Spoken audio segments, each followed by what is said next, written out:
헌법재판소의 박근혜 대통령 탄핵 심판 선고가 초읽기에 들어가면서 탄핵 정국의 긴장감이 감돌고 있습니다. 이와 함께 정치권에선 사드 배치에 대한 중국의 보복에 대한 규탄의 목소리가 나오고 있는 상황인데요. 네, 오늘 이와 관련해서 조혜진 전 새누리당 의원, 강석진 전 서울신문 편집국장과 모시고 이야기 나눠보도록 하겠습니다. 안녕하세요. 네, 안녕하십니까. 자, 먼저 어제 중국이 여행사를 통한 한국 관광을 중단하라는 지시를 내렸다는 소식이 좀 갑작스럽게 전해지면서 지금 여러 가지 우려들이 나오고 있는 상황이다 보니까 그 이야기부터 좀 해봐야 될 것 같습니다. 먼저 지금 중국의 보복이 계속 강화되고 있는 이런 상황들 어떻게 보고 계십니까? 기본적으로는 저는 사드 배치를 가지고 물고 늘어지고 있지만은 네.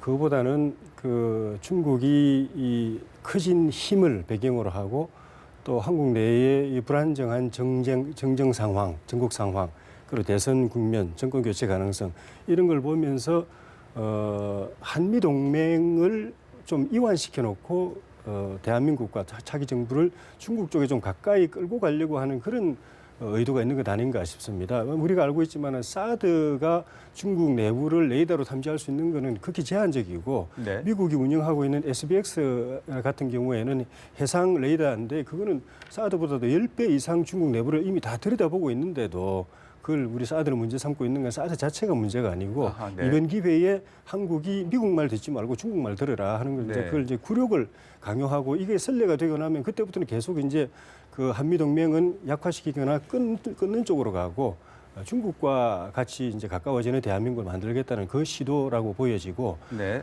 또 그 방식도 굉장히 폭력적이고 불법적인 방식으로 지금 우리를 전방위로 압박을 하고 있습니다. 네. 좀 전에 말씀하신 전면적인 전방위의 경제적인 보복도 WTO라든가 한중 FTA라든가 이런 기존의 무역 협정들을 다 그냥 무시하고 폭력적으로 나오고 있고 군사적으로도 사드 배치하면은 성주를 사드 배치 부대의 기지를 중국이 공습을 하거나 아니면 포격을 할 수도 있는 듯이 그런 식으로까지 막가파식 이야기를 하고 있는 상황인데 문제는 여기에 대해서 우리가 제대로 대책을 제대로 못하면은 경제도 힘들어질 뿐만 아니고 안보를 중심으로 한 우리 생존이 근본적으로 중국의 손에 완전히 잡히는 그런 위태로운 상황까지 갈 수 있다라는 점. 그런데도 네. 우리 국내는 지금 다 정부와 국민이 또 따로 놀고 정부와 기업이 따로 놀고 여와 야가 따로 놀아가지고 중국의 저런 의도가 먹혀 들어가지고 우리나라의 자존이 심각하게 위협받는 상황이 올지 않을까 그런 게 걱정이 됩니다. 이 사드를 빌미로 해서 한미 동맹을 좀 흔들기 위한 그런 의도가 깔려 있다 이렇게 분석을 해주셨는데 어떻게 보고 계십니까? 이 중국 문제는 굉장히 오래전부터 이런 우환이 커져온 문제라고 생각을 합니다. 네. 중국으로서는 미일 한미 일로 연결이 되는 이 동맹 체제를 어떻게 해서든지 이완을 시키려고 하는 것은 오래전서부터 갖고 있었던 전략적 목표고요. 네. 그것을 하기 위한 레버리지는 북한에 대해서는 정치적으로 의존이 돼 있으니까 그렇다고 치고 한국에 대해서는 경제적 의존을 높여서 언젠가는 그걸 레버리지로 쓰려고 한다. 이런 거는 오래전서부터 예상이 되어 왔던 거고 이번에 사드를 계기로 해서 그것이 폭발이 된 거다 이렇게 생각을 합니다. 중국의 팔비틀기가 언제까지 계속될 것이냐 저는 오래 갈 거로 생각이 됩니다. 그래서 우리 대응에 있어서 좀 더 침착하고 오랜 시간 동안 참아내야 된다는 것을 국민들이 이해를 해 주셔야 되고 또 정치 지도자들도 그러한 점에 있어서 신중하게 낮은 소리로 그러나 길게 가는 어떤 대응책들을 갖다가 대비를 해야 되지 않나 이렇게 생각이 되는데요. 네. 그런 점에 있어서 최근에 정치권에서 우리 대응력이 충분치 못함에도 불구하고 거친 이야기들이 많이 나오는 것 같습니다. 사드를 철회하면 해결이 된다든지, 중국 대신 동남아 진출하면 된다든지 이런 섣부른 이야기들을 많이 합니다. 뒷감당도 안 될 이야기들을 그런 이야기들을 갖다 최대한 억제를 하고 조용하게 신중하게 해야 되는데 제가 이런 비유를 하나 들 수가 있을 것 같습니다. 네. 강대국하고 무언가를 하는 일은 이 곰하고 같은 침대에서 자는 것과 비슷하다 이런 말이 있습니다. 항상 깨어 있어야 되고요. 네. 곰이 뒤척일 때마다 조심해야 되고요. 내가 내 몸을 뒤척일 때도 조심해야 됩니다. 그러니까 지금 그런 상황입니다. 그렇기 때문에 우리가 곰하고 같이 지금 침대에서 자고 있다 이렇게 생각을 하고 그 몸 하나 뒤척일 때도 조심스럽게 신중하게 멀리 보고 해야 됩니다. 또 한 가지 말씀드리고 싶은 거는 우리가 일본 예를 많이 듭니다. 네. 일본은 중국이 그렇게 보복을 했을 때 센가쿠 열도 저 조대 갖고 이제 그랬을 때 그렇죠. 일본이 잘 대응을 했다. 그래서 지금 다 풀렸다고 합니다. 또 뭐 센가쿠 열도뿐만 아니라 히토류 금속 갖고도 중국이 멋대로 가격을 올리고 그럴 때 저 일본이 잘 대응을 했습니다. 그건 기술력으로 대응을 했죠. 기술력으로 해서 지금 중국이 히토류를 마음대로 가격을 못 올리고 있지 않습니까? 그리고 관광 제한도 그냥 풀렸고요. 그러나 일본하고 우리를 갖다 수평적으로 비교해서 일본식 대응이 바로 가능하다고 생각하는 것도 우리 능력을 갖다 너무 과신하는 거라고 생각을 합니다. 일본은 내수 비중이 워낙 높고 그다음에 대중국 의존도가 굉장히 낮습니다. 그렇기 때문에 우리하고 비교했을 때 우리가 중국 의존도가 지금 굉장히 높은 상황에서 일본식 대응이 바로 가능하리라고 믿는 것조차도 우리에 대한 과신이라고 생각을 합니다. 그만큼 우리가 어려운 입장이라는 걸 이해를 하고 길게 조심스럽게 가야 된다 이렇게 생각을 합니다. 좀 길게 조심스럽게 좀 네. 대응을 찾아봐야 한다고 말씀을 해주셨는데 조 의원께서는 좀 어떤 대응이 필요하다고 보시는지요? 일단 중국이 저렇게 그 우리 내부를 파고들 수 있는 거는 우리 내부가 통일되어 있지 않고 분열되어 있기 때문에 특히 대선 국면에서 사드 배치 문제부터 해가지고 정부 여당과 야당의 입장이 극명하게 틀리고 네. 사드가 만약 정권 교체가 되면 그대로 배치가 될 수 있을는지 만약에 그 한미 동맹 하에서 한미 당국이 합의한 건데 정부 차원에서 합의한 건데 정부가 바뀌어 가지고 다시 그게 무효화된다고 한다면 한미 동맹 자체가 이게 의미가 새로워질 수 있는 거거든요. 동맹 관계 자체도 그렇고 동맹의 바탕에서 정부 간에 합의한 건데 안 지켜질 수도 있고 또 그것이 미국의 의사나 이익에는 반대되면서 동맹이 아닌 때로는 가상 적국일 수도 있는 과거에 또 전쟁을 했던 중국은 오히려 손들어주는 그런 관계가 되면은 이 한미 관계는 흐트러지고 한중 관계는 중심으로 이제 그 대한민국의 국가 그 외교 정책의 중추가 옮겨지는 그런 것도 될 수가 있는데도 불구하고 지금 야당에서는 집권 가능성이 높다고 하는 야당에서는 그런 생각을 배제하고서 사드 그냥 단순히 그냥 사드 문제에 국한된 뭐 저기 지역적인 문제처럼 생각하고 다음 정부로 넘기라고 하지만은 찬성한다면 굳이 넘길 필요 없거든요. 지금 네. 그대로 이게 예정된 대로 진행하도록 도와주면 되는데 다음 정부로 넘기라고 하는 거는 반대의 의미를 이제 우회적으로 표현한 건데 그렇게 되면 좀 전에 말씀드린 이런 우리 안보의 기본 틀인 또 그 안보를 바탕으로 안정된 안보를 바탕에서도 경제 성장도 하고 또 그 국가 발전을 이루어가는 이 한미 동맹 자체가 흔들리는 상황. 네. 그 전에 김대중 정부, 노무현 정부 때도 많이 좀 흔들렸지만은 이번 이 일을 계기로 해서 더 흔들릴 수 있는 그런 상황이 될 수 있기 때문에 그런 점에서 이것은 단순한 정부와 또 여야 정파 간의 문제가 아니고 국가의 운명이 관련된 문제라고 인식을 하고서 말 그대로 초당적으로 대처를 해야 되고 네. 국민들도 국가의 존립이 걸린 문제라는 생각을 가지고 일치 단결해야 되고 국론이 하나도 하나로 모아지도록 해야 되고 저는 주말마다 이렇게 바깥에 나가서 보수청 이렇게 그 촛불도 있지만 보수청의 집회가 저렇게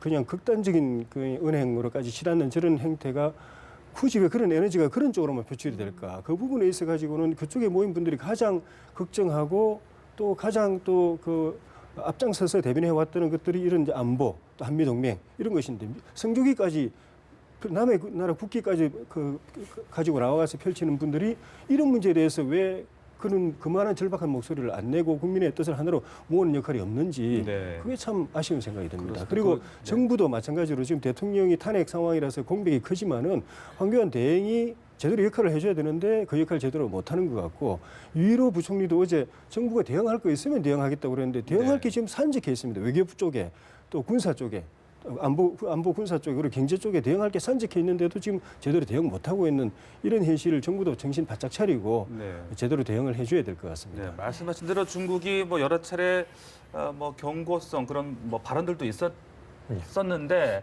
뭐 아무런 조치를 그동안 정부가 취하지 않았던 게 아니냐 이런 지금 지적들도 나오고 있는 상황이거든요. 앞으로 우리 정부 또 정치권 어떻게 좀 대응을 해 나가야 되겠습니까? 저는 우리가 카드가 없는 거는 아니라고 네. 생각을 합니다. 과거에 한국하고 중국 사이에 작은 마찰들이 있을 때 우리가 쓸 수 있는 카드를 갖다 적절히 써서 중국을 좀 억제한 사례들도 있습니다. 네. 그 뭐 비자 문제라든지 뭐 이런 거에 있어서. 그러나 지금은 그것보다 훨씬 큰 문제가 됐고요. 네. 우리가 쓸 수 있는 카드가 있다고 해서 그 카드를 바로바로 맞대응 형식으로 쓰는 게 능사냐면 그렇지는 않다고 생각을 합니다. 기다릴 건 기다려야 되고요. 우리 카드를 갖다가 작은 카드지만 언제 쓰는 게 가장 효과적일지를 갖다가 시기도 봐야 됩니다. 그렇기 때문에 지금 정부가 바로 맞대응에 나서지 않는다고. 지금 저는 우리 정부가 적절하게 잘 대응하고 있다고 생각지는 않습니다. 네. 그러나 정부의 대응이 늦다고 하기보다는 정부의 늦은 대응이라도 국민들이 힘을 모아서 보태줘야 될 지금 상황입니다. 그만큼 어려운 상황입니다. 그런 점에서 지금 우리 조 의원님은 그 태극기 집회에 대해서 이제 지적을 하셨지만 저는 뭐 평소에 진보적인 입장을 취하는 쪽에서 본다고 한다면 네. 민주당 내에서 그 사드 문제에 대해서 다음 정부로 넘겨야 된다고 말을 하는 거는 너무 모호하고 무책임하다고 생각을 합니다. 두 가지 점에서인데요. 하나는 입장이 뭔지를 갖다가 잘 알지를 못하게 만드는 말이고요. 두 번째, 지금 사드 문제는 그 사이에 한국 정부가 수년 동안 굉장히 소가리를 하면서 고민을 하면서 여기까지 온 문제고 그 사이에 우리나라에서 내부적으로 고민과 고뇌와 토론이 없었던 게 아닙니다. 그런 상태에서 여기까지 온 거기 때문에 지금 또다시 다음 정부로 넘기자고 하는 거는 이 혼란을 갖다가 이 어려움을 갖다가 늘어뜨리는 거고 오히려 더 가중시킬 우려가 있습니다. 그렇기 때문에 그런 무책임한 이야기보다는 네. 지금 입장이 무엇이며 국민들에게 무엇을 호소해야 될지에 대해서 분명히 메시지가 나와야 될 때라고 생각을 합니다. 네, 더불어민주당 말씀을 해주셨는데 또 어제 첫 합동 토론회를 또 가지지 않았습니까? 예. 이 자리에서도 이 사드에 대한 이야기가 또 나왔어요. 예. 재논의가 필요하다. 이제 예. 이런 쪽으로 좀 문 전 대표나 이 시장 측은 또 얘기를 하고 있는 상황인 것 같은데 예. 어제 민주당 후보 경선 토론 어떻게 좀 보셨습니까? 사드 문제만 놓고 본다면은 그 후보들 가운데서는 안희정 후보가 그래도 현실에 맞고 공감이 가는 그런 입장을 보여줬습니다. 우리 안보의 기초는 한미동맹이다. 네. 이것이 흔들리는 것은 안 된다라고 하는 걸 분명하게 이야기한 것은 야당 후보이면서도 야당뿐만 아니라 중도 또 보수층에게도 네. 안도감을 줄 수 있는 그런 그 메시지였던 것 그러면서 이제 같고. 국민적인 단결의 어떤 방점을 좀 찍었죠. 예, 네. 맞습니다. 그리고 문재인 후보는 여전히 좀 모호하고 좀 무슨 생각인지 겉으로는 뭐 이렇게 그 반대 안 한다고 그러지만 또 실제적으로 내용을 들어도 반대하고 그동안에 문재인 후보의 그 치명적인 그런 약점이랄까 그 반대 진영에서 공격 포인트가 됐던 이 안보의 불안한 안보관 이거 여전히 불식을 못한 그런 토론이었던 것 같고 이런 여러 가지 그 과거에 이제 그 노무현 대통령 비서실장일 때 여러 가지 행적이라든가 그리고 NLL 문제라든가 뭐 최근에 사드 문제 이런 일관된 흐름을 보면은 문재인 후보는 한미 동맹 문제에 관해서는 그렇게 그 확신이라든가 네. 그 중요도라든가 이런 거에 대해서 좀 떨어지는 것 아닌가. 아하, 오히려 이건 우리의 그 대외 전략 또는 안보 전략을 좀 이렇게 좀 바꿔야 되는 쪽으로 생각하는 것 아닌가. 굳이 이야기한다면 미국 비중을 낮추고 중국 비중을 좀 높여야 된다는 쪽으로 생각하는 거 아닌가 하는 그런 느낌이 드는 쪽으로 계속 해왔던 것 같아요. 그래서 이것이 이번 그 대선에서 분명한 검증이 돼야 될 부분이고 네. 그런 뜻이라면 분명히 이야기를 해야 되고 그래서 한미 관계, 한미 동맹 재조정하겠다는 생각이 분명하면 분명히 이야기해서 국민들로부터 그에 대해서 평가와 심판을 받아야 되고 모호하게 넘어가가지고 다음 정권에서 이런 그 안보의 틀을 갖다가 그 다음 정부가 그냥 임의로 바꾸는 그런 일은 없도록 이런 토론이나 이런 걸 통해서 분명히 돼야 되고 이재명 그 후보는 사드 배치를 전부터 계속 반대해왔고 네네. 사드 배치 작업을 철회해야 된다고 이야기하고 있어서 저 같은 입장에서 보면은 별로 그렇게 다른 부분은 이재명 후보가 나름대로 또 현실감 있게 대응을 네. 하면서도 이 부분은 상당히 도구마에 빠져 있는 본인 철학이 그런 건지 아니면 본인이 그 타겟팅으로 삼고 있는 그 지지층을 생각해서 그렇게 전술적으로 이게 그렇게 입장을 잡는지는 모르겠지만은 별로 그렇게 뭐 이렇게 공감이 안 되는 네. 그런 것 같습니다. 그래서 이번 그 좀 전에 말씀드린 대로 야당 후보 토론을 통해서 안보 분야에 대한 지금 당면한 그 긴박한 현안이기 때문에 이 부분에 대한 개개인의 뜻이 분명하게 밝혀져 가지고 민주당 내부 경선에서 그에 대한 평가와 검증이 내려지고 또 나중에 대통령 선거에서도 우리 그 대통령 선거 그 선거와 투표를 통해서 우리 앞으로 그 대한민국의 진로 또 안보의 전략 국가 존립 전략 이런 거에 대해서 분명하게 국민의 뜻이 하나로 모아지고 반영이 되는 그런 토론이 됐으면 하는 바람입니다. 네.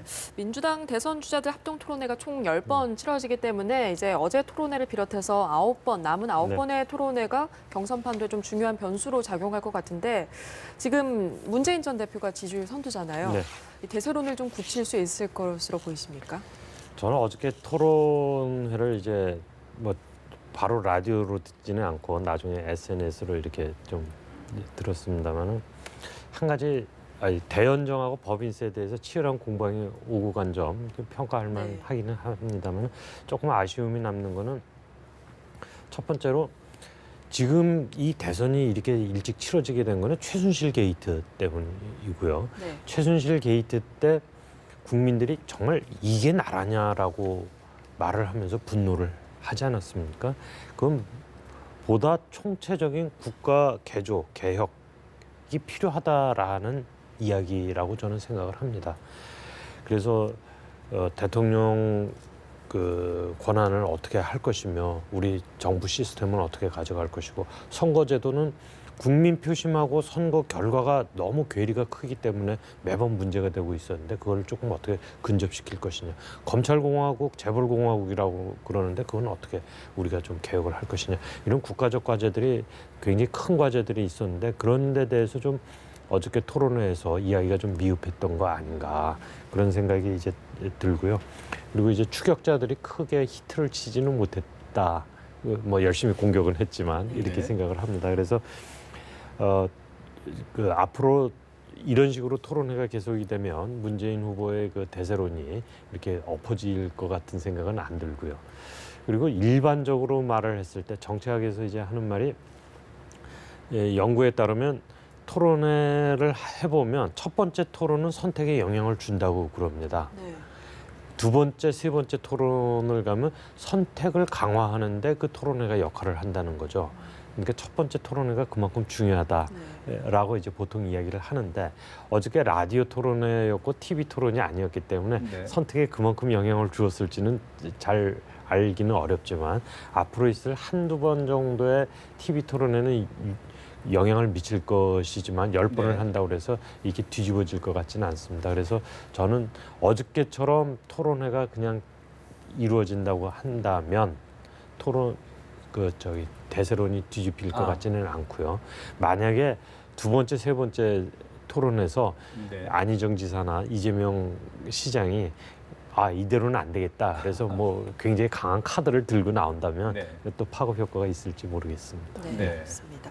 또 더불어민주당 김종인 전 대표가 오랜만에 기자들과 만나서 뭐 탄핵 정국 이후에 새로운 정치적 분위기가 만들어질 것이다 이런 말을 했거든요. 또 대선 출마 가능성을 물었더니 그럴 시기는 아직 아니다 이렇게 말을 했습니다. 뭐 지금 일각에서 탈당설 또 대선 도전을 모색 중이다 이런 말도 나오는데 만약에 김 전 대표의 탈당이 현실화된다면 민주당이 좀 타격을 받는 건가요? 혼자 탈당하면 별 타격이 없죠. 그동안에 이제 김 전 대표의 거취가 주목을 받았던 거는 김 전 대표를 따르는 의원들이 민주당 안에 한 10여 명, 최소한 10여 명은 된다고 봐졌고 탈당을 하면 같이 탈당할 가능성이 많다라는 점 때문에 그랬는데 같이 탈당, 동반 탈당이 이루어진다면은 일단은 민주당에는 부담이 되겠죠. 그 다음에 변수는 그 동반 탈당으로 끝나지 않고 그 흔히 말하는 빅텐트 또 3지대, 제3지대를 형성하는 그 촉매제가 돼가지고 그런 대선 이제 한 2달 앞두고 그 움직임이 가속화되느냐, 그게 이제 불을 붙일 수 있느냐, 불을 붙이게 된다면은 흔히 말하는 문재인을 제외한 나머지 진영의 통합, 후보 단일화, 문재인과 나머지 한 사람의 1대1 대선 구도 네. 이걸 향해서 이제 갈 만한 그런 이제 분위기가 조성이 되기 때문에 문재인 후보와 민주당으로서는 굉장히 좀 불안한 상황이 조성되는 거죠. 문재인 후보가 지금 압도적인 1위긴 하지만은 문재인 후보 한 사람만 남는다고 한다면은 그게 30%에서 35% 정도고 경선에서 당선되더라도 이재명 후보 지지표는 그쪽으로 갈 가능성이 있다고 보여지는데 그래 되면 35%, 40%, 45%. 근데 안희정 후보 표는 애초부터 민주당 표가 아닌 표들이 많이 가 있기 때문에 안희정 후보가 당선이 안 되면은 문재인 후보 쪽으로 안 갈 가능성이 있거든요. 이쪽이 나머지 문재인을 제외한 나머지 표 쪽에 합쳐지면은 그렇게 문재인 대세론이다. 쉽게 대통령 된다라는 구도가 근본적으로 흔들릴 가능성이 있기 때문에 네. 그렇게 그런 방향으로 김종인 대표의 이 움직임이 파급이 될 수 있느냐 없느냐가 변수고 민주당이 받는 영향력도 또 달라질 거라고 봅니다. 네, 국장님은 김 전 대표의 탈당 가능성 어느 정도로 보시는지 또 큰 변수가 될 수 있을 걸로 예상하십니까? 저는 아주 큰 변수 되기가 어렵다고 생각을 네. 합니다. 왜냐하면 그 사이에 뚜껑을 여러 번 열어가지고요. 김이 많이 빠져가지고 네. 저희 폭발력이 좀 많이 줄어든 거 아닌가 그렇게 생각이 되고요. 다만 김종인 대표가 이제 탈당을 하게 된다면 문재인 후보로서는 좀 타격이 있겠죠. 왜냐하면 경제민주화라는 상징성을 갖고 있으니까. 근데 김종인 대표는 여태까지 이렇게 보면 햄릿형 그 행보를 쭉 보여오고 있는데 지금 이 탄핵 결과 보고도 이제 어떻게 행보를 보일지 잘 모르겠습니다만은 저는 김종인 대표가 본인이 출마하겠다고 한다면 파급력이 훨씬 작아질 거고요. 네. 본인이 누군가를 돕기 위해서 탈당을 한다고 한다면 약간의 파급력은 있을 거라고 생각을 합니다. 그 정도 제한적인 어떤 영향이 있지 않을까 그렇게 보고 있습니다. 네. 자, 그런가 하면은 홍준표 지사 말입니다. 요즘 네. 또 최근 또 주목을 받고 있는데 임명진 위원장하고 또 만난다고 네. 지금 네. 알려지고 있죠. 이게 당원권 회복을 위한 어떤 수순이다, 예. 출마를 위한 지금 다직이다 이런 지금 이야기를 나오고 있는데 어떻게 좀 첫 분석하고 번째는 있습니까? 지난 1일인가요? 네. 저 창원에서 보지 않았습니까? 이번에는 이제 서울 올라와서 당사에 가서 만난단 말이죠. 네. 그러니까 당원권 회복 수순 밝기다라고 말을 할 수가 있겠고 지금 초점도 또 거기에 맞춰져 있는 것 같고요. 그리고 자유한국당 입장에서는 탄핵 결과가 어떻게 나올 것이냐에 크게 달려 있기는 하지만 현재 많이 예측이 되고 있는 인용으로 나갈 경우에는 그 책임론이 굉장히 크지 않습니까? 다시 한번 타격을 크게 받을 겁니다. 그러고 나서 다시 자유한국당의 존재 기반을 갖다 다지려면 대선 후보를 갖고 대선 레이스에 이제 좀 뛰어들어야 하는데 지금처럼 주자가 없어서 쩔쩔매고 있는 상태에서 홍준표라는 카드를 갖다 갖고 약간 경선이라도 이루어지는 모양을 갖추면 조금 도움은 되겠죠. 그러니까 홍준표 지사 카드를 갖다가 살리기 위해서 이번에 만나는 거다. 저는 그렇게 보고 있습니다. 네. 만약에 그렇다면 황교안 대통령 권한대행에 이어서 만약에 홍준표 경남지사가 대권 레이스에 가세를 하게 되는 거잖아요. 예. 그렇게 된다면 자유한국당이 좀 경선 흥행을 다시 할 수 있을까요? 황 대행도 들어와서 출마하고 홍준표 지사도 들어와 출마하면은 좀 흥행이 될 수가 있겠죠. 네. 그런데 전체적으로 보면 황 대행이 박근혜 대통령 탄핵이 인용돼 가지고 파면되고 대통령이 수사를 받는 상황으로 가게 되면은 출마가 어렵지 않겠는가라는 전망이 많은 것 같아요. 네. 대통령 재직 시에 어쨌든 법무장관하고 또 총리하면서 이런 지금 대통령 탄핵까지 오게 된 사태에 어쨌든 정치적으로나 심하면 법적인 책임도 있을 수가 있는 것이고 도의적인 책임이 있을 수 있기 때문에 어렵지 않을까 보는데 홍준표 지사 혼자 그러면 이제 자유한국당에서 경선 나머지 좀 외람된 편이지만 도토리 후보들하고 같이 이제 할 때 흥행이 될 것인가?